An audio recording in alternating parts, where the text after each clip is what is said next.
லாக்கி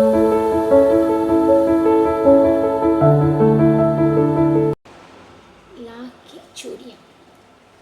இதில் என்ன பார்க்க போகிறோம் அப்படின்னா, இது வந்துட்டு ஒன் டைப் ஆஃப் பேங்கிள்ஸ். ஓகேவா? இந்த பேங்கிள்ஸை இந்த லாக் அப்படிங்கிற ஒரு மெட்டீரியலை யூஸ் பண்ணி செய்வாங்க. அதை கொண்டு ஒரு பர்சனுக்கு என்னென்ன மாதிரி எக்ஸ்பீரியன்ஸ் இருக்குது, எல்லாத்துக்குமே நமக்கு ஒவ்வொரு விஷயத்தில் நாஸ்டாலஜிக்காக சில மூமெண்ட்ஸ் இருக்கும். நாஸ்டாலஜிக் இன் த சென்ஸ், நமக்கு பழைய சின்ன வயசு மூமெண்ட்டு, சின்ன வயசில் ஏதாவது ஒன்று பார்த்துருப்போம், அந்த கடையில் ஏதாவது வாங்கி சாப்பிட்ருப்போம். அந்த மாதிரி சில விஷயங்களை பார்த்தா சிலருக்கு தோணும். அந்த மாதிரி இந்த கதையில் ஒரு ஆத்தர் இருக்கார். அவருக்கான நிக்நேம் மாதிரி சொல்கிறாங்கன்னா லலா அப்படிங்கிற ஒரு நிக்நேம் அவருக்கு இருக்கும். இன்னொன்று, அவருடைய ஒரிஜினல் பேர் வந்துட்டு இந்த கதையில் ஜனார்தன். இப்போது இந்த பர்சன் தனக்கு இருக்கிற நாஸ்டாலஜிக் மூமெண்ட்டை பற்றி இந்த கதையில் சொல்கிறாரு. இதுதான் இந்த கதை. இதில் இவர் யாரை பற்றி சொல்கிறாருன்னா, இவர் பேர் பத்லு பத்லு காக்கா. இவரை பற்றி தான் வந்துட்டு இவர் இந்த கதையில் சொல்ல போகிறாரு. அது என்னங்கிறத பார்க்க போகிறோம். இந்த லாக்கி சூடியம் இந்த லெசனை எழுதினவர், அதாவது ஆத்தர் யாருன்னு பார்த்தீங்கன்னா காம்நாத்ஜி. இவர் தான் வந்துட்டு இந்த கதையை எழுதியிருக்காரு. ஓகேவா? ஓகே, இந்த பேரை நான் பார்த்துக்கோங்க. ஏன்னா உங்களுக்கு ஒன் வேர்டில் வரும்போது யார் ஆத்தர்னு கேட்பாங்க. அதில் காம்தாநாத். ஓகே, காம்தாநாத். இவரோட பேர் காம்தாநாத். Okay, let's go. லாக்கி சூடியா. லாக்னா ஃபஸ்ட்டு என்னன்னு காட்டிடுறேன். இதுதான் லாக். இது ஒன் டைப் ஆஃப் மெட்டீரியல். இதை யூஸ் பண்ணி தான் இந்த மாதிரி பேங்கிள்ஸ் எல்லாமே பண்ணுவாங்க. ஓகே, இது வந்துட்டு மெல்ட் பண்ணி இந்த இடத்துல இங்கே வச்சுருக்காரு பார்த்தீங்களா, இந்த மாதிரி இதுக்கு பேர் தான் வந்துட்டு மங்கோலியம். இந்த இதில் இந்த மாதிரி அந்த மெல்ட் பண்ணி அதை உருட்டி இந்த மாதிரி பேங்கிளுக்கு மேலே சுற்றி தான் பேங்கிள் பண்ணுவாங்க. ஸோ இதுவும் உங்களுக்கு ஒன் வேர்டில் வரும், அதுக்காக தான் சொல்கிறேன். Okay, next. सारे गांव में बदलू मुझे सबसे अच्छा आदमी लगता था, क्योंकि वह मुझे सुंदर सुंदर लाखी गोलियां बनाकर देता था. எனக்கு அந்த ஊரில் ரொம்பவே பிடிச்சது யார் அப்படின்னா பதுலு. ஏன்னா அவர் எனக்கு லாக்கி கோலியானா இந்த மாதிரி தான், இந்த மாதிரி பால்ஸ் மாதிரி பண்ணி தருவாராம். நமக்கு சின்ன பசங்களாக இருக்கிறவங்களுக்கெல்லாம் என்ன பிடிக்கும், யூஷுவலாக இந்த மாதிரி பால்ஸ் விளையாட தானே பிடிக்கும். அதை அவர் செஞ்சு தருவாராம், அதனால ரொம்ப பிடிக்குமா. मुझे अपने मामा के गांव जाने के सबसे बड़ा चाव यही था कि जब मैं वहाँ से लौटता था तो मेरे पास ढेर सारी गोलियाँ होती, रंग बिरंगी गोलियाँ जो किसी भी बच्चा का मन मोह ले. நான் என் மாமா வீட்டுக்கு போயிட்டு ரிட்டன் வரேன் அப்படின்னா எனக்கு அதிகபட்சமாக பார்த்திங்கன்னா என் கையில் நிறைய விதமான கோலியாக இருக்கும், விச் மீன்ஸ் அந்த ரவுண்ட் மார்பிள்ஸ் மாதிரி இருக்குமா. அதை பார்க்கும்போது எனக்கு ரொம்ப பிடிக்கும். குழந்தைங்கனாலே வந்துட்டு சின்ன சின்ன டாய்ஸஸ்லாம் செஞ்சு கொடுத்தா பிடிக்கும் தானே, அதனால் அவங்களுக்கு அது பிடிக்கும் அப்படின்னு சொல்கிறாங்க. वैसे तो मेरे मामा के गांव का होने के कारण मुझे बदलू मामा कहना चाहिए था, விச் மீன்ஸ் இப்போ நம்ம அம்மா வீட்டு சைடு போகிறோம் அப்படின்னா அம்மா வீட்டு சைடில் இருக்கிறவங்களெல்லாம் நம்ம வந்துட்டு மெட்டர்னல் அங்கிள் மெட்டர்னல் ஆன்டிஸ்ங்கிறப்போ அவங்கள வந்து மோஸ்ட்லி சித்தி மாமா இந்த மாதிரி தான் நம்ம சொல்லுவோம். இதுவே அப்பா வீட்டு சைடு போகும்போது எல்லாரையும் நம்ம சித்தப்பா பெரியப்பா பெரியம்மா அந்த மாதிரி தான் நம்ம அதிகமாக பேசுவோம், அத்தை அந்த மாதிரி சொல்லி. அதே மாதிரி தான் இவர் என்ன சொல்கிறாருன்னா, ஏன் மாமா வீட்டுக்கு நான் போகிறேன் அப்படின்னா அங்கே அவரை சுற்றி இருக்கிற பீப்புள்ஸை பார்க்கும்போது நான் மாமான்னு தான் கூப்பிடணும், ஆனால் நான் அவரை மாமான்னு கூப்பிடலை. அதான் परंतु मैं उसे बदलू मामा न कहकर बदलू काका कहा करता था, जैसा कि गांव के सभी बच्चे उसे कहा करते थे. Which means நான் அவரை பதுலு மாமான்னு கூப்பிடணும், ஆனால் அதுக்கு பதிலாக நான் பதுலு காக்கான்னு கூப்பிட்டேன். ஏன் அப்படின்னா அங்கே இருக்கிற மற்ற குழந்தைங்க எல்லாருமே அவரை பதுலு காக்கான்னு தான் கூப்பிடுறாங்க. ஸோ எனக்கும் அவரை பதுலு காக்கான்னு கூப்பிட தான் பிடிச்சிருந்தது அப்படின்னு சொல்கிறேன். बदलू का मकान कुछ ऊंचे पर बना था. அவருடைய வீடு கொஞ்சம் உயரமான இடத்துல செஞ்சுருந்தாங்க. உயரமான இடம்னா மலை, அதாவது சும்மா அந்த இடம் இருக்குன்னா கொஞ்சம் உயரமாக இருக்கிற ஒரு இடத்துல செஞ்சுருந்தாங்க.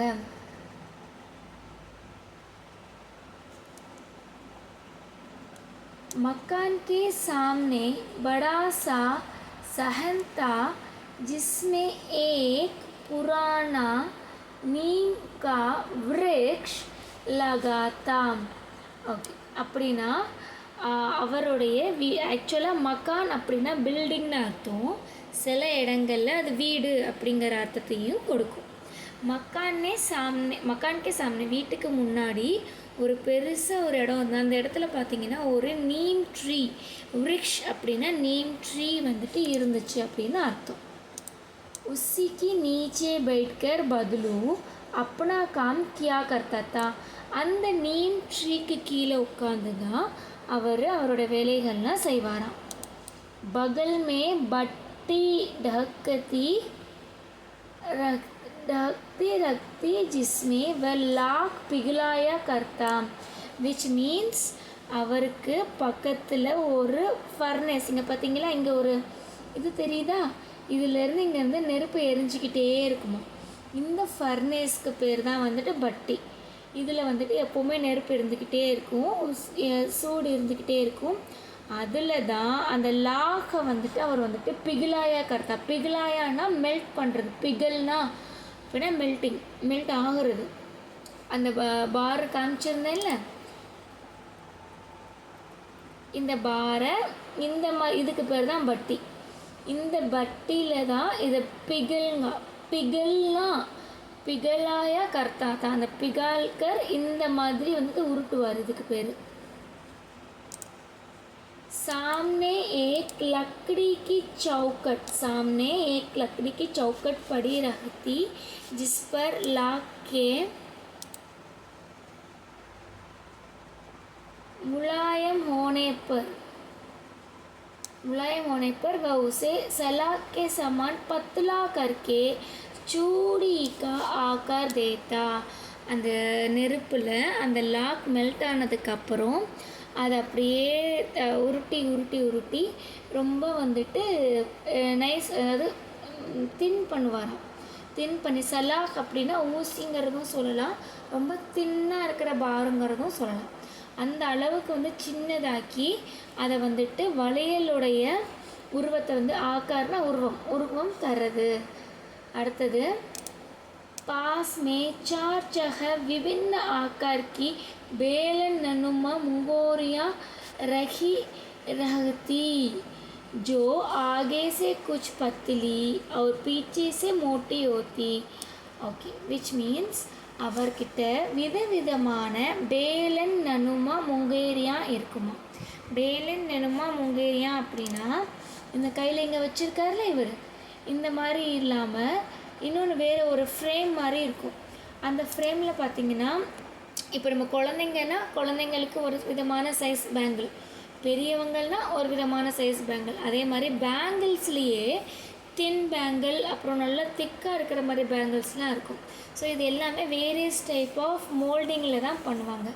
அந்த மாதிரி பேலன் நனுமா முங்கேரியா அப்படின்னா அந்த மாதிரி ஒரு இது உருட்டுற ஒரு ஸ்டிக், இந்த மாதிரி சப்பாத்தி கட்ட சொல்லுவாங்களா, அந்த மாதிரி ஒரு ஸ்டிக் வந்துட்டு அவர்கிட்ட எத்தனை விதமாக இருந்துச்சா, 4 ஜகை, எவ்வளோ விதமாக இருக்குமோ அதெல்லாம் யூஸ் பண்ணி தான் அவர் அதை வந்துட்டு சில பேங்கிள்ஸை வந்துட்டு பத்திலி சின்ன பேங்கிள், அதாவது தின் பேங்கிள்ஸாக பண்ணுவாராம். சில பேங்கிள்ஸை வந்துட்டு நல்லா அப்படியே கொஞ்சமாக சின்னதுலேருந்து உருட்டி மொத்தமாக இருக்கிற பேங்கிள் வரைக்குமே செய்வாராம். सॉरी लाठी चूड़ी का आकार देकर वह उन्हें मुंगोरियों पर चढ़ाकर गोल और चिकना बनाता और तब एक एक कर पूरे हाथ की चूड़ियों बना चुकने के पश्चात वह उन पर रंग करता. ஓகே, அந்த முங்கோரியம் பர் ஏற்றி ஏற்றி அது ஒவ்வொரு ஷேப் கொடுக்குறாங்க. ஷேப் கொடுத்ததுக்கப்புறம் அதுக்கு ஒவ்வொரு கலர் பண்ணுவார். இப்போ எப்படி இந்த விநாயகர் சதுர்த்திலலாம் விநாயகர் சிலையை வந்து மண்ணில் செஞ்சுட்டு அது கலர் கொடுக்குறாங்க, அதே மாதிரி தான் இதுக்கு இப்போ பேங்கிள்ஸ் அந்த ரெட் கலரில் தான் வரும். அதுக்கு மேலே கலர்ஸை இது பண்ணி வந்துட்டு அதுக்கு கலர்ஃபுல்லாக மாற்றுறாரு. बदलू ये कार्य सदा है एक मच्छिए पर बैठकर किया करता था. मच्छिए in the sense it is type of stool. இதுதான் மச்சி. இந்த மாதிரி ஸ்டூலில் தான் உட்காந்து அவர் வந்துட்டு இந்த வேலையை செய்வாராம். ஜோ பகுத் ஹி புராணி தி, அவர்கிட்ட இருந்த மச்சியாக ரொம்ப ரொம்ப புராணா, விச் மீன்ஸ் ஓல்ड, வெரி ஓல்ड. बगल में ही उसका हुक्का रखा रखता जिसे वह बीच बीच में पीता रखता. ஓகே, உக்கா அப்படின்னா இந்த இமேஜில் இங்கே இருக்குது பார்த்தீங்களா, இதுதான் உக்கா. அதாவது அவர் வந்துட்டு அவர் பக்கத்துலேயே இருக்கும். இதுக்கு என்ன பண்ணுவாங்கன்னா தம்பாக்குன்னு சொல்லுவாங்க, அந்த புகையிலை அப்படின்ட்டு. அதை வந்துட்டு இதில் போட்டு இதுதான் வந்து இதில் பார்த்தீங்கன்னா இங்கே கீழே வந்துட்டு போட்டு அது தண்ணி விட்டுட்டு அது மாதிரி ஹீட்டிங் ப்ராசஸ் மாதிரியே இருக்கும். அப்போ இங்கே இருந்து பார்த்தீங்கன்னா அந்த டொபாக்கோ வந்துட்டு என்ன ஆகும் அப்படின்னா இந்த இந்த டியூப்லேருந்து அவங்க வந்துட்டு அப்படியே வந்துட்டு சக் பண்ணுவாங்க. அது ஒரு விதமான புகை மாதிரி சம்டைம்ஸ் கொடுப்பாங்க. அந்த மாதிரி அது இட்ஸ் லைக் ஒரு மாதிரி அது ஒரு ஹேபிட். பழைய காலத்து மக்கள்கிட்ட இருந்த ஒன் டைப் ஆஃப் ஹேபிட் வந்து ஹுக்கா யூஸ் பண்ணுறது. அதை வந்து அதை யூஸ் பண்ணுவார் அப்படின்னு சொல்கிறாங்க. गाँव में मेरा दोपहर का समय आधी खतर बदलू के पास बीता. நான் எங்கள் மாமா ஊருக்கு போனேன்னா என்னுடைய முக்கால்வாசி அந்த மதியான வேலை எல்லாமே நான் எங்கே இருப்பேன்னா பதுலு காக்கா கிட்ட தான் நான் இருப்பேன் அப்படின்னு சொல்லுவார். முஜே லலா கஹா கர்த்தா, அவர் என்னென்னு கூப்பிடுவார்னா லலா, என்ன அவர் செல்லமாக லலான் தான் கூப்பிடுவார். और मेरे पहुँचते ही मेरे लिए तुरंत एक मच्छिया मंगा देता. நான் அங்கே போனோடனே எனக்காகவும் ஒரு மச்சியானா என்னது, அந்த ஸ்டூல், அந்த மாதிரி ஸ்டூல் எனக்கு கொண்டு வந்து உட்கார கொடுக்க சொல்லுவார். மை घंटों बैठे उसे इस प्रकार चूड़ियाँ बनाते देखता रहता. நான் ரொம்ப நேரம் அங்கேயே உட்காந்து அவர் பண்ணுறதை பார்த்துக்கிட்டே இருப்பேன். பேங்கிள் பண்ணுறது லக்பக் ரோஜ் ही वह 4 ஜோடே चूड़ियाँ बनाता. அவர் ஒரு நாளுக்கு ஏற்றுக்கிட்டால் குறைஞ்சது ஒரு 4 ஜோடி, ஒரு 4 pair ஆஃப் பேங்கிள்ஸ் வந்துட்டு அவர் செஞ்சிருவார். पूरा जोड़ा बना लेने पर वह उसे बेलन पर चढ़ाकर कुछ क्षण चुपचाप देखता रहता, मानो वह बेलन न होकर किसी नववधू की कलाई हो. ஓகே, அது என்ன சொல்கிறாங்கன்னா இப்போ பேங்கிள் செஞ்சிடுறாங்க. பேங்கிள் செஞ்சோன்னே இப்போ நம்ம பேங்கிள் ஷாப்லாம் போனோடனே அவங்க ஒரு ஹேண்டில் மாதிரி ஒரு இடம் இருக்கும், கை மாதிரி ஹேண்டில்ஸ் போட்டிருப்பாங்க. சில பேர் வெறும் ரவுண்டாக இருக்கிற ஸ்டிக்கில் வந்துட்டு அந்த வலையில் மாட்டி விடுவாங்கள்ல, அந்த மாதிரி ஒரு பேலனில் வந்து மாட்டிக்கிட்டு அந்த பேங்கிளோட அழகை வந்து பார்ப்பாராம். எவ்வளோ அழகாக இருக்குது, நீட்டாக இருக்குது, இப்போ அதோட அவுட்புட் நீட்டாக வந்திருக்கு அப்படிலாம் பார்ப்பாராம். அவர் கொஞ்சம் நேரம் வந்து அவர் பார்க்குற பார்வையை பார்த்தா அது ஒரு பேலனில் மாட்டியிருக்கிற வளையல் மாதிரி பார்க்க மாட்டார். ஒரு புதுசாக கல்யாணமான பொண்ணு வந்துட்டு அவங்க கையில் ஒரு வளையல் போட்டிருந்தாங்கன்னா இந்த வளையல் நல்லா இருக்கே அப்படின்னு எல்லாருமே அதிசயமாக பார்ப்பாங்களாம்.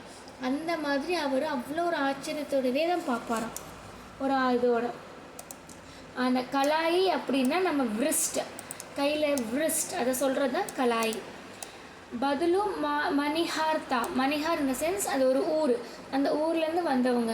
இப்போ நம்ம எப்படி நம்ம மதுரைக்காரங்க, திருச்சிக்காரங்க அப்படின்னு நம்ம சொல்கிறோம், அந்த மாதிரி இவர் மணிஹார் அப்படின்னா அந்த ஊரில் அதிகமாக வந்துட்டு இந்த வேலை தான் செய்வாங்களாம். இந்த பேங்கிள் செய்கிற வேலையை மட்டும்தான் வந்துட்டு அவங்க செய்வாங்க. चूड़ियाँ बनाना उसका पैतृक पेशा था, விச் மீன்ஸ் வந்துட்டு ஆன்செஸ்ட்ரல் ப்ரொஃபஷன், அதாவது பரம்பரையாக வந்துட்டு ஒரு விஷயத்த செய்வாங்க. பூர்வீக தொழில் அப்படின்னு சொல்லுவாங்க, குலத்தொழில்னு சொல்லுவாங்க தமிழில். அதுதான் வந்துட்டு பைத்ருக் பேஷா. அந்த இதை வந்துட்டு செய்கிறது இதுதான் அந்த வளையல் செய்கிறது தான் அவங்களுடைய पैतृक पेशा। और वास्तव में वह बहुत ही सुंदर चूड़ियाँ बनाता था। அவர் ஈவன்ட்டு ஒரு மணிகாராக இருக்கலாம், அவர் வந்துட்டு அவரோட ப்ரொஃபஷ்னலாக தான் பண்ணுறதா இருக்கும், பட் இருந்தாலும் அவர் செய்கிற பேங்கிள் ரொம்பவே நல்லா இருக்கும் அப்படின்னு சொல்கிறாங்க। उसकी बनाई हुई चूड़ियों की खपत भी बहुत थी। அவர் செஞ்ச பேங்கிளோட டிமாண்டும் ரொம்பவே அதிகமாக இருக்கும்। उस गांव में तो सभी स्त्रियां उसकी बनाई हुई चूड़ियाँ पहनती ही थी। आसपास के गांवों के लोग भी उससे चूड़ियाँ ले जाते थे। அந்த ஊரில் இருக்கிற எல்லா லேடிஸுமே பார்த்திங்கன்னா இவர் கையால் செஞ்ச லாக்கி சூடியாக தான் போடுவாங்களாம்। இந்த ஊர் மட்டும் இல்லாமல் பக்கத்து ஊர்லேருந்து வந்தும் ஆஸ்பாஸ்கே காவோங்கே லோக் அவங்களும் வந்துட்டு இவங்களுடைய வளையல் தான் வந்து வாங்கிட்டு போவாங்களாம்। परंतु वह कभी भी चूड़ियों को पैसों से बेचता न था। அதாவது அவர் என்றைக்குமே எத்தனையோ பேர் வந்து வாங்கிட்டு போவாங்க எல்லாம் இருக்கட்டும், ஆனால் வளையல்களை நம்ம எப்படி வாங்குகிறோம், காசு கொடுத்து வாங்குகிறோம், ஆனால் இவர் காசுக்கு வந்துட்டு தரமாட்டாராம்। அதுக்கு பதிலாக இவர் என்ன பண்ணுவார் தெரியுமா, பார்க்கலாமா? உஸ்கா அபிதக் வஸ்து வினிமை அப்படின்னா பார்ட்டர் இங்கிலீஷில், தமிழில் பண்டமாற்று முறை, அதாவது எந்த ஒரு திங்ஸ்க்கும் வந்துட்டு காசு கொடுத்து வாங்காமல் திங்ஸ் எக்ஸ்சேஞ்ச் பண்ணிக்குவாங்க। இப்போ ஒருத்தவங்க பால் விற்கிறாங்க அப்படின்னா பால் வாங்கிக்குவாங்க, அதுக்கு பதிலாக அவங்க வீட்டில் இருக்கிற காய்கறிகளை வந்துட்டு கொடுத்துக்குவாங்க। அதே மாதிரி பருப்பு விளைவிக்கிறவங்க நெல் வாங்கிக்குவாங்க, நெல் விளைவிக்கிறவங்க பருப்பு அவங்கள்ட்ட வாங்கி அப்படியே மாற்றிக்குவாங்க, காசுக்கு பதிலாக திங்ஸை எக்ஸ்சேஞ்ச் பண்ணிக்குவாங்க। அதுதான் வந்து வஸ்து வினிமை। उसका अभी तक वस्तु विनिमय का तरीका था और लोग अनाज के बदले उससे चूड़ियाँ ले जाते हैं। அப்போ பீப்புள் என்ன பண்ணுறாங்களாம், அவர்கிட்ட வந்துட்டு காசு கொடுக்க மாட்டாங்க, அதுக்கு பதிலாக வளையல் வாங்கிட்டு அதுக்கு பதிலாக நெல் தானியம் அனாஜ் அப்படின்னா நெல் தானியங்களை வந்துட்டு கொடுத்துருவாங்களாம்।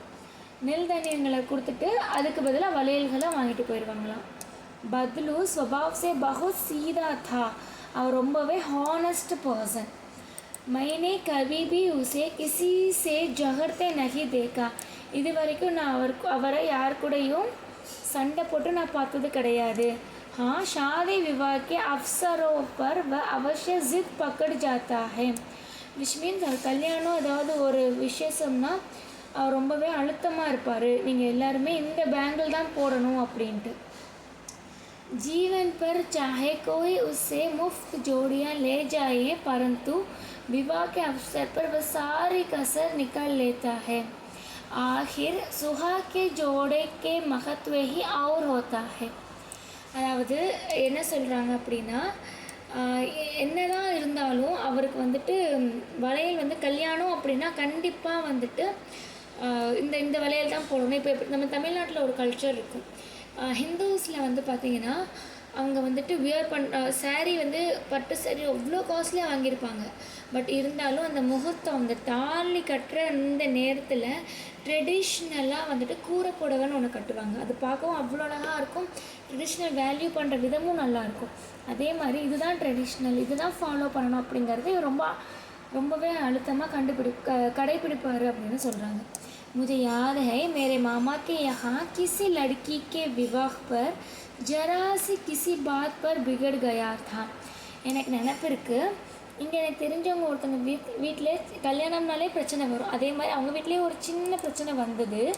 और फिर उसको मनाने में लोहे लग गए थे। அவங்கள கன்வின்ஸ் பண்ணுற நிறைய பேர் கன்வின்ஸ் பண்ணணும்னு நிறைய பேர் ட்ரை பண்ணிகிட்டு இருந்தாங்க।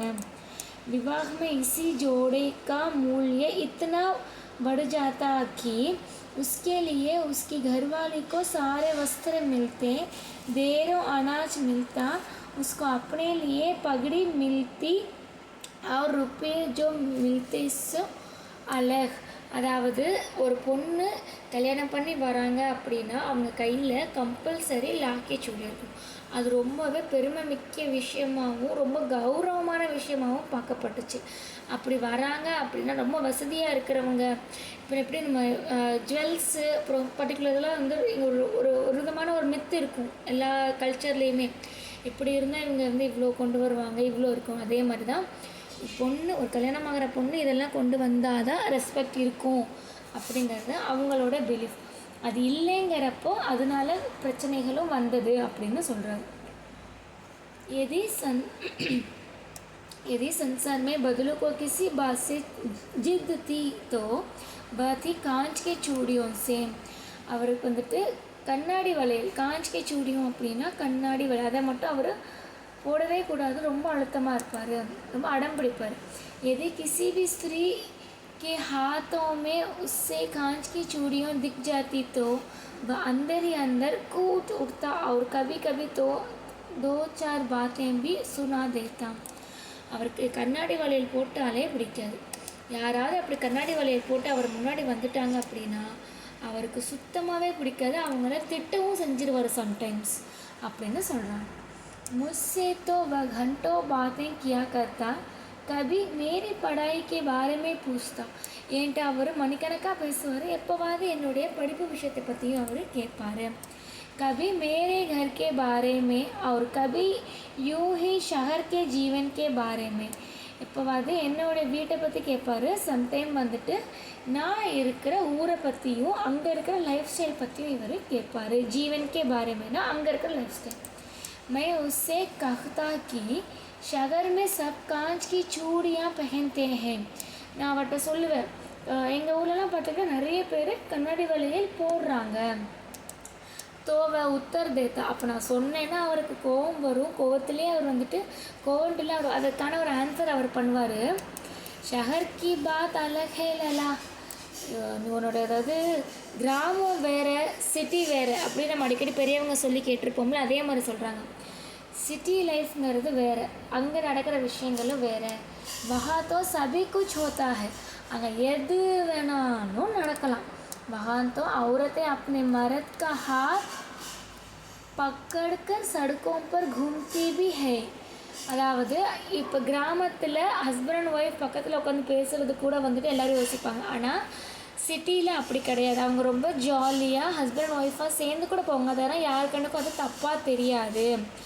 ஆனால் இங்கே அப்படி இல்லை. அதே மாதிரி அவர் ஃபிர் உன்கி கலாயும் நாசுக் ஹோத்தி ஹைனா. அவங்க வந்துட்டு அவங்க சிட்டி லைஃப்பில் வாழ்கிறவங்களுக்கு இந்த விரிஸ்ட் எல்லாமே இப்போ கையே வந்து ரொம்ப சாஃப்டாக இருக்கும் அப்படின்னு சொல்கிறாங்க. லாக்கி சூடியும் பஹனேத்தோ மோஜ்னு ஆஜாயே.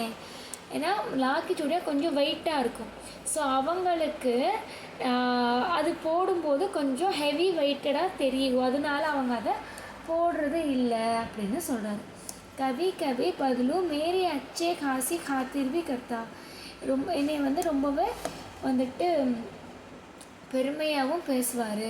जिन दिनों उसकी गाय की दूध होता वह सदा मेरे लिए मलाई बचा कर रखता और मलाई बचा कर रखता. எப்போவாது அவருடைய பசு வந்துட்டு பால் அதிகமாக கொடுக்க ஆரம்பிச்சிச்சுன்னா அதிலிருந்து அவர் என்ன பண்ணுவார்னா எனக்காக நிறைய பாலாடைகளும் வெண்ணெய் எடுத்து எனக்காக வச்சுருப்பார். அது மட்டும் இல்லை आम की फसल में तो मैं रोज़ ही उनके यहाँ से 2-4 आम खा आता. அதே மாதிரி மாம்பழ சீசனில் அவங்க வீட்டுக்கு நான் போனேன்னா எனக்கு 2-4 மாம்பழம் கண்டிப்பாக கிடச்சிரும்.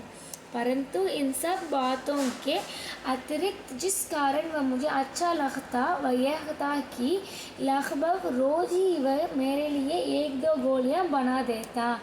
அவர் ஈவன்தோ இவ்வளோ விஷயங்கள், இதாவது எனக்கு அவர் மாம்பழம் தருவார், எனக்காக அவர் மலாய் எடுத்து வைப்பார், எல்லா விஷயமும் இருந்தும் அவர் அதை தாண்டியும் எனக்கு அதிகமாக பிடிக்கும். ஏன் அப்படின்னா அவர் எனக்காக அந்த குட்டி குட்டி பால்ஸ் வந்து செஞ்சு தருவார். அந்த கோலியானா குட்டி குட்டி பால்ஸ் செஞ்சு அது எனக்கு அதனால் ரொம்பவே அவர் எனக்கு பிடிக்கும். मैं बहुत हर गर्मी छुट्टी में अपने मामा के यहाँ चला जाता और एक आधा महीने वहाँ रखकर स्कूल खुलने समय तक वापस आ जाता. நான் எப்போவும் பார்த்திங்கன்னா சம்மர் ஹாலிடேஸ் கொடுக்கும்போது அங்கே நான் போயிடுவேன். அங்கே போயிட்டு ஒரு 1.5 மாதம் ஏக் ஆதா அப்படின்னா 1.5 months கிட்டக்க நான் அங்கே தான் இருப்பேன். ஸ்கூல் எப்போ திறக்கிறாங்களோ அப்போ தான் நான் இங்கே வருவேன். परंतु बट 2 दिन बाद ही मैं अपने मामा के यहाँ गया होऊंगा. तभी मेरे पिता की एक दूर के शहर में बदली हो गई और एक लंबी अवधि तक मैं अपने मामा के गाँव ना जा सका.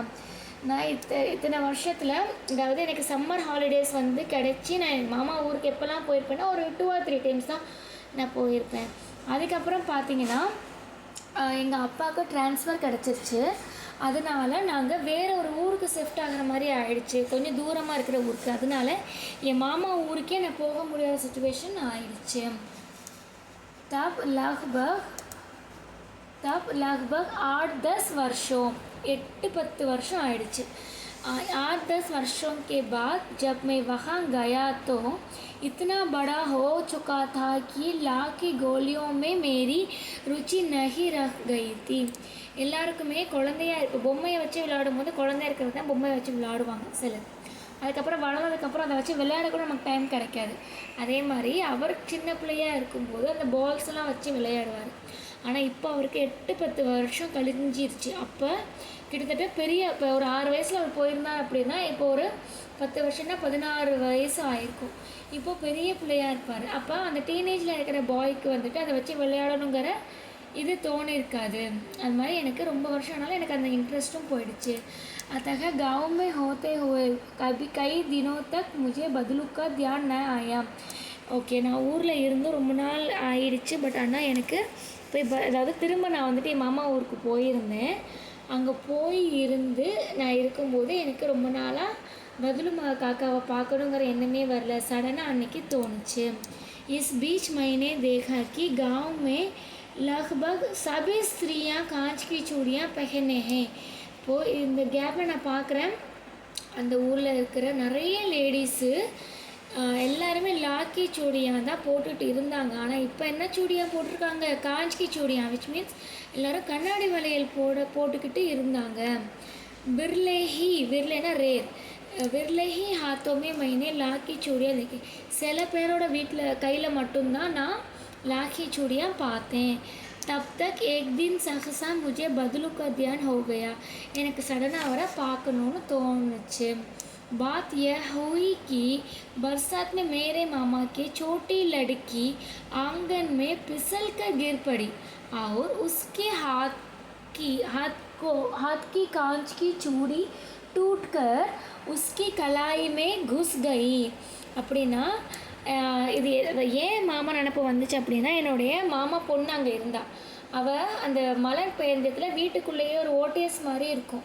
அந்த பழைய கிராமத்து வீட்டிலலாம் பார்த்திங்கன்னா நடுவில் வந்து மழை பெய்யுறதெல்லாம் உட்காந்து பார்க்கலாம். ஸோ அந்த மாதிரி இடத்துல வழுக்கி வந்து விழுந்ததில் அவள் கையில் கண்ணாடி வளையல் போட்டிருந்தா. அந்த கண்ணாடி வளையல் உடஞ்சி அவளுடைய கலாயினா விரிஸ்ட்டில் குத்திருச்சு. और उससे खून बहने लगा. அதுலேருந்து ரத்தமும் வர ஆரம்பிச்சிருச்சு. மேரி மாமா உஸ் समय घर पर न थे. இப்போ எங்கள் மாமா இந்த சமயம் வீட்டில் இல்லை. मुझे ही उसकी मरहम पट्टी फर्स्ट एड करनी पड़ी. நான் தான் அவளுக்கு ஃபஸ்ட் எய்ட் பண்ணுற மாதிரி அமைஞ்சது. तभी सहसा मुझे बदलू का ध्यान हो आया. அதனால தான் எனக்கு அவர் நினைப்பே வந்துச்சு. அவர் சொல்லுவார் இந்த மாதிரி கண்ணாடி வளையல் எப்போவுமே டேஞ்சர்னு அடிக்கடி சொல்லுவார். அதை நான் இன்றைக்கி பார்த்துட்டேன் அப்படின்னு சொல்லுவார். அவர் மைனே சோச்சாக்கி உஸ்ஸே மில் ஆகும், அவரை போய் பார்க்கணுன்னு எனக்கு தோணுச்சு. அதுக்கு ஷாம் கோ घूमते घूमते उसके घर चला गया. அவரோட வீட்டை போய் நான் ரீச் பண்ணிட்டேன். बदलू नहीं वही चबूतर पर नीम के नीचे एक घाट पर लेटा था. அவரோட வீட்டில் அவருடைய திண்ணையில் ஒரு காட்டில் உட்காந்துருந்தார். नमस्ते बदलू काका मैंने कहा. நமஸ்தே பையா, நான் அவரை பார்த்து வணக்கம் சொன்னேன். ஆனால் அவர் என்னை பார்த்து வணக்கங்க அண்ணேன்னு சொல்லி கூப்பிட்டாரு. ஏன்னா இப்போ தெரியாதவங்களாம் வந்து நம்ம என்ன சொல்லுவோம், அண்ணா அது மாதிரி என்னன்னு சொல்லுங்கண்ணா அப்படின்னு தான் சொல்லுவோம். அந்த மாதிரி தான். उसमें मेरी नमस्ते का उत्तर दिया और उठकर काट पर बैठ गया. படுத்திருந்தவர் என்னை பார்த்து எழுந்து உட்காந்துட்டாரு. परंतु उसने मुझे पहचाना नहीं. ஆனால் நான் யாருன்னு அவருக்கு அடையாளம் தெரியலை. அவர் தேர் தக் மேரி और निहारता रहा. என்னை அவர் நல்லா உத்து பார்த்துக்கிட்டே இருந்தார். मैं हूँ जनार्दन काका. நான் யாருன்னு தெரியுமா? நான் தான் ஜனார்தன். அப்படின்னு சொல்கிறேன். ஆப்கே பாஸ் கோலியா பன்வார்க்க லே ஜாத்தா தா. சின்ன வயசில் உங்கள்கிட்ட இருந்து குட்டி குட்டியாக அந்த கோலியாலாம் செஞ்சு கொண்டு போவேன்ல, நான் தான் அது அப்படின்னு சொல்லுவார். மைனே அப்னா பரிச்சை தியா, நான் தான் சொல்லி அவர்கிட்ட இன்ட்ரடியூஸ் பண்ணிக்கிட்டேன். பதிலும் ஃபிர்பி சுப் ரகா, கொஞ்ச நேரம் அவர் அமைதியாக இருந்தார். मानो वह अपने स्मृति पटल पर अतीत के चित्रे उतार रहा हो और तब वह एकदम बोल पड़ा, आवो आवो लला बैठो. இப்போ வயசாயிட்டாலே எல்லாத்துக்குமே நினைவுகள் வந்துட்டு மங்கி போயிடும். அதே மாதிரி நான் சொன்னதுக்கப்புறம் அவர் ஞாபகப்படுத்தி பார்க்குறாரு, யோசித்து பார்க்குறாரு. அப்புறமேட்டுக்கு அவர் நினப்பு வந்தோடனே வா வா வா வாங்க வாங்க இங்கே வந்து உட்காருமா உட்காரு அப்படின்னு சொல்கிறாரா, பெய்ட்டோ அப்படின்னு சொல்கிறாரு. பஹுத் தின் பாத் காவாயே, ரொம்ப நாள் கழித்து ஊருக்கு வந்திருக்க அப்படின்னு சொல்கிறாரு. இதர் ஆனால் நகி ஹோ சக்கா, என்னால் இங்கே வரவே முடியல, வேலை இருந்தது. காக்கா காக்கானா சொல்லி கூப்பிட்றேன் முறை. மைனே ஜர்பாய் பர் பேய்த்தே ஹுவே உத்தர் தியா, நானும் அங்கே இருக்கிற பாய் மேலே உட்காந்துக்கிட்டேன். அந்த சரி ஜர்பாயினாலும் ஒரு டைப் ஆஃப் ஸ்டூல், அதில் உட்காந்துக்கிட்டே ஆன்சர் பண்ணேன். குச் தேர் ஃபிர் சாந்தி ரஹி, கொஞ்சம் நேரத்துக்கு அப்புறம் ரொம்ப சைலண்ட் ஆகிட்டோம். மைனே இதர் இதர் திருஷ்டி லகை, அங்கே இருக்க சுற்றி முற்றி இருக்கிற திங்ஸ் எல்லாம் நான் பார்க்க ஆரம்பித்தேன். நான் தான் முஜே உஸ்கி மச்சியாகி நசர் ஆகி நஹி பட்டி, அவர் எப்போவுமே உட்காருவாரில் ஒரு பழைய ஸ்டூல், அது என் கண்ணுக்கு தெரியலை. அதே மாதிரி அந்த ஃபர்னேஸ் அந்த பட்டியுமே எங்கே இருக்குன்னே தெரில. அவன் ஐ திங்க் வேலையே பண்ணுறது இல்லை போல இருக்குது அப்படின்னு நான் நினச்சிக்கிட்டேன். ஆஜ்கல் காம் நஹி கர்த்தே காக்கா மைனே பூச்சேன், நான் அவர்கிட்ட கேட்குறேன், என்ன இந்த காக்கா இப்போல்லாம் வேலை செய்கிறதே நிப்பாட்டிட்டீங்களா அப்படின்னு கேட்டேன். நஹி லலா காம் தோ கோய் சால் சே பந்த் ஹை, இல்லை லலா நான் பண்ணுறதில்ல, ரொம்ப நாளாக ஆயிடுச்சு நான் வேலையை நிப்பாட்டி. மேரே பனாய் ஹுயி சூடியா கோய் பூச்சே தப்தோ, நான் செய்கிறது யாருக்கா தேவைப்பட்டு அது யாரும் வேணும்னு கேட்டால் தானே நான் செய்ய முடியும், யாரும் வாங்க மாட்டேங்கிறாங்க, அப்புறம் எப்படி நான் செய்ய முடியும் அப்படின்னு கேட்குறாரு. காம் காமே காஞ்ச் கா பிரச்சார் ஹோ கயா ஹை, இங்கே ஊரெல்லாம் பார்த்திங்கன்னா கண்ணாடி வளையல் தான் அதிகமாக யூஸ் பண்ண ஆரம்பிச்சிட்டாங்க. குச் தேர் சுப் ரக, கொஞ்ச நேரம் அமைதியாக இருந்தார். ஃபிர் போலா, அதுக்கப்புறம் சொல்ல ஆரம்பித்தார். மிஷின் யோகனா லலா, இப்போ தான் எல்லாமே மிஷின் ஆகிடுச்சு இல்லைம்மா, மிஷினில் செய்கிறது எல்லாமே ஃபேக்ட்ரி மேட் ஐட்டம்ஸ் தான் எல்லாருமே விரும்புகிறாங்க. Aajkal sub com machine se होता है, இன்றைய நவடேஸ் எல்லாருமே எல்லா திங்ஸுமே மிஷின்லேருந்து தான் செஞ்சு வருது. खेत भी मिशन से जोते जाता है, வயலை கூட டிராக்டரை வச்சே உளுந்துடுறாங்க. और फिर जो सुंदरता कांच की चूड़ियों में होती है लाख में कहाँ संभव है.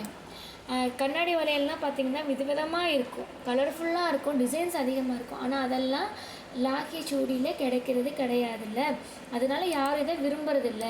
லேக்கின் காஞ்ச் படா கத்தர்னாக் ஹோத்தா, ஆனால் கண்ணாடி வளையல் ரொம்பவே டேஞ்சரஸ். बड़ी जल्दी टूट जाता है, मैंने कहा. नाजुक तो फिर होता है लला, खकते खकते उसे खांसी आ गई, देर तक खांसता रहा. அவர் சொல்கிறேன்னா கண்ணாடி வளையல்லாம் ரொம்பவே வந்துட்டு சாஃப்டாகவும் இருக்கும், இன்னொன்று அது சீக்கிரமாக உடஞ்சும் போயிடும், அதனால ரொம்பவே டேஞ்சரஸ். எப்படி அவங்க மாமா பொண்ணோட கையில் குத்திருச்சுல அந்த மாதிரி டேஞ்சரஸ் அப்படின்னு அவர் சொல்கிறார். அவர் பேசிக்கிட்டே இருக்கும்போது அவருக்கு என்ன வந்துடுது, இருமல் வந்துடுது. அவர் இருமிக்கிட்டே பேச ஆரம்பித்தார். எனக்கு அவர் இரும்ப எனக்கு என்ன தோணுச்சுன்னா, முஜே லகா ஹுசே தமாக, எனக்கு என்ன தோணுச்சுன்னா அவருக்கு ஆஸ்துமா இருக்குமோ அப்படின்னு எனக்கு தோணுச்சு. அவஸ்தாக்கே சாத் சாத் உஸ்கா ஷரீர் தல் சுகாத்தா, காலம் போக போக அதுவும் இல்லாமல் அவரோட சிரமத்தை, அதாவது இருமும்போது சிரமப்பட்டு இருமுவாங்கள்ல அந்த மாதிரி எல்லாமே ஆக ஆக அவருடைய உடம்பும் வந்து பலவீனமாக தெரிஞ்சது. उसके हाथों पर और माथे पर नसें उभर आई थी. नसें அப்படின்னா வெயின்ஸ். இப்போ நம்ம நரம்புகளை எடுத்துக்கிட்டோம்னா ஒவ்வொரு வயசில் ஒவ்வொருமா தெரியாது. சின்ன குழந்தைங்களுக்கு நரம்பு சீக்கிரமாக வெளியில் தெரியாது. இதுவே நல்லா அந்த கொஞ்சம் வயசான தாத்தா பாட்டிங்களை பார்த்தா நரம்பெல்லாம் வெளியில் தெரிய ஆரம்பிக்கும், ஏன்னா அவங்க பலகீனமாக இருக்கிறனால. ஜானே கேசே உஸ்னே மேரி ஷங்கா பாப்லி அவர் போலா, நான் மனசில் அவருக்கு ஆஸ்துமா இருக்கும்னு நினச்சது அவருக்கு எப்படி தான் தெரிஞ்சதுன்னு தெரில, அவரே சொல்ல ஆரம்பித்தார். தமா நஹிஹே முஜே, எனக்கு ஆஸ்துமா இல்லை. ஃபஸ்லி கான்சித்தி, வரட்டு இருமல். यही महीने 2 महीने से आ रही है, ஒரு 2 மாதமாக எனக்கு இந்த மாதிரி இருமல் வந்துக்கிட்டு இருக்குது. 10-15 दिन में ठीक हो जाएगी, ஒரு 10 to 15 days அதுவாகவே சரியாயிரும். மை சுப் ரஹா, நான் அமைதியாக இருந்தேன். मुझे लगा उसके अंदर कोई बहुत बड़ी व्यथा छिपी है. எனக்கு தோணுச்சு அவரோட உடம்புல பெரிய டிசீஸ் என்னமோ உள்ளே இருக்குது, அவர் சரியாக கவனிக்காமல் இருக்காரோன்னு தோணுது. मैं देर तक सोचता रहा कि इस मशीन युग ने कितने हाथ काट दिए हैं. இந்த அதாவது இங்கே ஹாத் காட்தியே அப்படின்னா கையை கட் பண்ணுறதுன்னு அர்த்தம் கிடையாது. அதாவது செய்தொழில் நிறைய விஷயம் வந்துட்டு செய்ய முடியாமல் நலிவடைஞ்சு போயிடுச்சு. இந்த மிஷின் வந்தனால நிறைய வேலை இழந்து போயிடுச்சு அப்படின்னு சொல்கிறது தான் இந்த அர்த்தம். कुछ देर फिर शांति रही जो मुझे अच्छी नहीं लगी. ரொம்ப நேரம் அவங்க 2 பேருமே அமைதியாக இருந்தோம், அது எனக்கு பிடிக்கல. ஆம் கி ஃபசல் அப் कैसी है காக்கா. இப்போ மாம்பழம் சீசன் இப்போ எப்படி இருக்குது அப்படின்னு பேச ஆரம்பித்தேன். कुछ देर पश्चात मैंने बात का विषय बदलते हुए पूछा. நான் ஆல்ரெடி அவர் மனசு கஷ்டத்தில் இருக்கார், ஸோ அதே கண்டினியூ பண்ண வேணான்ட்டு டாப்பிக்கை சேஞ்ச் பண்ண விதமாக நான் இப்படி கேட்டேன். अच्छी है लला, बहुत अच्छी है. ரொம்ப நல்லா இருக்குது. उसने लहकर उत्तर दिया और अंदर अपनी बेटी को आवाज़ दी. உள்ளேருந்து அவங்க பொண்ணு அவரை கூப்பிட ஆரம்பித்தார். அரே रज्जो, लला के लिए आम तो ले आ. लज्जो, लला का है, मामलम கொண்டு வா. फिर मेरी और मुखातिब होकर बोला, माफ़ करना लला, तुम्हें आम खिलाना भूल गया था. ஐயோ லலா, என்னை மன்னிச்சிரு, நான் உனக்கு ஆம் கொடுக்கவே மறந்துட்டேன் பாரேன் அப்படின்னு சொல்கிறாரு. நஹி நஹி காக்கா, ஆம் தோ இஸ் சால் பஹுத் खाए हैं. சிச்சோ பரவாயில்ல காக்கா, நான் தான் இந்த வருஷம் ரொம்ப மாம்பழம் சாப்பிட்டேன், அதனால் ஒன்றும் பிரச்சனை இல்லை அப்படின்னு அவர் சொல்கிறாரு. வா வா, பினா ஆம் खिलाए कैसे जाने दूंगा तुमको. மாம்பழம் சாப்பிடாம உன்னை அனுப்பிடுவேனா, அதெல்லாம் அனுப்ப மாட்டேன், நீ சாப்பிட்டு தான் போகணும் அப்படின்னு அவர் சொல்கிறாரு. मैंने चुप हो गया ना, அமைதியாக இருந்தேன். मुझे वे दिन याद हो आए जब वह मेरे लिए मलाई बचा कर रखता था. எனக்கு அந்த நாட்கள் வந்து நினைப்பு வந்துச்சு. எனக்காக அவர் மேங்கோஸ்லாம் நிறைய எடுத்து வைப்பார், அது எனக்கு நினைப்பு வந்தது. गाय तो अच्छी है ना काका, मैंने पूछा. இப்போ மாடு எப்படி இருக்குது காக்கா, நல்லா இருக்கா அப்படின்னு நான் கேட்டேன். गाय कहाँ है लला, तो 2 साल हुए बेच दे. 2 வருஷத்துக்கு முன்னாடி அதை நான் விற்றுட்டேன். கஹான்ஸை ஹிலாத்தா, பசு மாட்டெல்லாம் மெயின்டைன் பண்ணணும்னா நிறைய அதுக்கு நம்ம வந்துட்டு இது போடணும், என்னால் அதெல்லாம் பண்ண முடியலை, அதனால் நான் அதை விற்றுட்டேன்.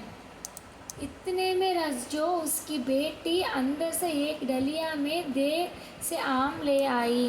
அவங்க பொண்ணு என்ன பண்ணுறாங்க, உள்ளே இருந்து டலியா மீன்ஸ் அந்த ஒரு என்ன சொல்லுது, மூங்கிலோட இலைகளில் செஞ்சுருக்கிற ஒரு விதமான கப்பு. இப்போ நம்ம தொன்னன்னு சொல்லி சாப்பிடுவோம்னா கோவிலுங்களுக்கெல்லாம் போனோம், அந்த மாதிரி 1 டைப் ஆஃப் கப்பில் வந்துட்டு அவங்க மேங்கோ வந்துட்டு கொண்டு வராங்க.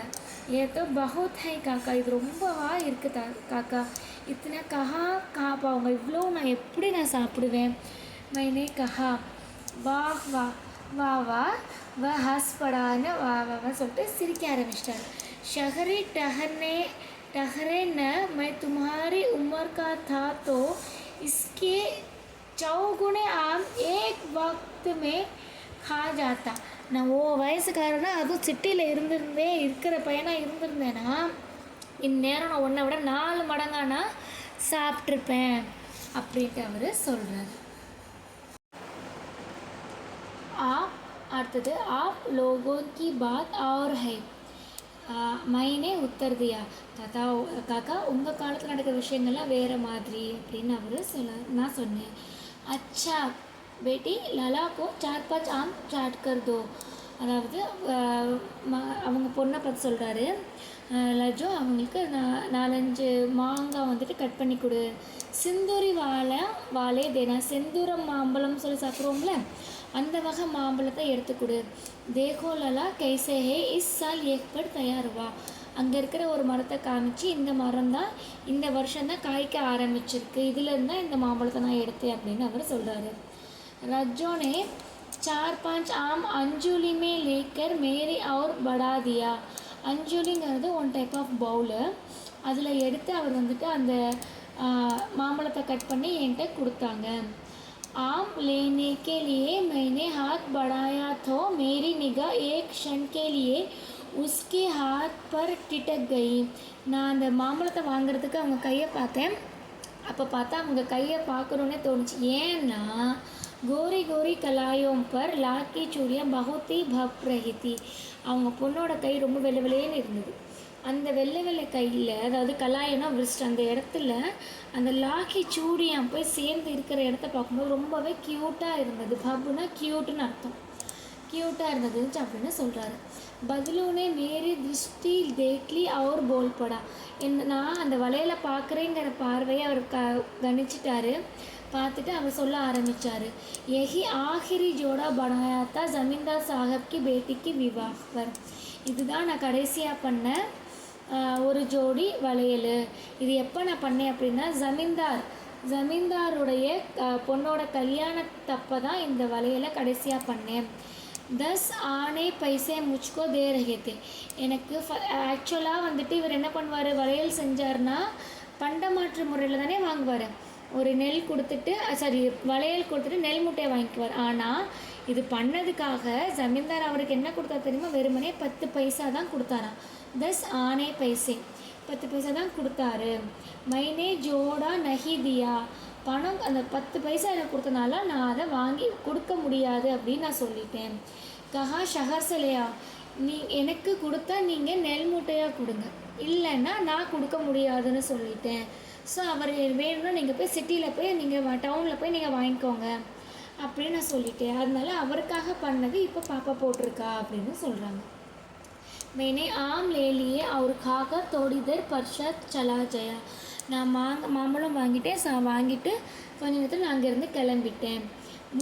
मुझे प्रसन्नता हुई कि बदलू ने हार कर भी हार नहीं मानी थी. அதாவது அவர் வந்துட்டு பிஸ்னஸ் வைஸ் பார்த்தோன்னா அவர் வந்து தோத்துட்டார். ஏன்னா அந்த பிஸ்னஸ் வந்துட்டு இல்லை, அந்த ஊர்லேயே அந்த லால்கிச்சூடி யாருமே யூஸ் பண்ண மாட்டேங்கிறாங்க. ஸோ அவர் ரொம்பவே டல் அடிச்சிச்சு அவர் பிஸ்னஸ். பட் இருந்தாலும் அவர் கௌரவமாக, நான் இது வந்து கம்மியான வேலைக்கு எனக்கு ஏதாவது ஒரு பணம் கிடைச்சா போதும் அப்படின்ட்டுலாம் பார்க்காம, நான் செஞ்சால் நான் இதுக்கு தான் பண்ணுவேன், நான் பண்ணால் நான் இந்த மாதிரி நான் ஒன்றும் மூட்டைக்கு கொடுத்தா தான் நான் கொடுப்பேன், கம்மியான இந்த 10 பைசா 20 பைசாக்கெலாம் நான் கொடுத்து என்னுடைய தரத்தை நான் தாழ்த்திக்க மாட்டேன் அப்படின்ட்டு அவர் வந்து பிடிவாதமாக ஒரு கௌரவமாக இருந்தது எனக்கு ரொம்பவே ஹாப்பியாக இருந்தது. அதுதான் அவர் சொல்கிறார். உஸ்கா व्यक्तित्व कांच की चूड़ियों जैसा नाता. व्यक्तित्व அப்படின்னா ஒருத்தவங்களுடைய பர்சனாலிட்டி, அவரோட பர்சனாலிட்டி வந்து பார்த்திங்கன்னா இது மாதிரி இப்போ காஞ்சிக்கு சூடியானா சீக்கிரமாக உடஞ்சிடுறது அந்த மாதிரி இல்லை. தாக்கி ஆசானிசே டூட் ஜாய். கண்ணாடி வளையல் மாதிரி சீக்கிரமாக உடையிற மாதிரி அவர் சொல்லிக்கிறார். அவர் is very honest and strong person. எவ்வளோ கஷ்டமான சூழ்நிலை வந்தாலும் அவர் அதை ஸ்ட்ராங்காக ஹேண்டில் பண்ணுறாரு. அவருடைய கௌரவத்தை விட்டு கொடுத்து அவர் பண்ணலை அப்படிங்கிறது தான் இதோடைய இது. ஓகே, உங்களுக்கு இந்த அர்த்தம்லாம் புரிஞ்சிருக்குன்னு நினைக்கிறேன். புரிஞ்சாலும் லைக் பண்ணுங்கள், ஷேர் பண்ணுங்கள், கமெண்ட் பண்ணுங்கள். தேங்க்யூ.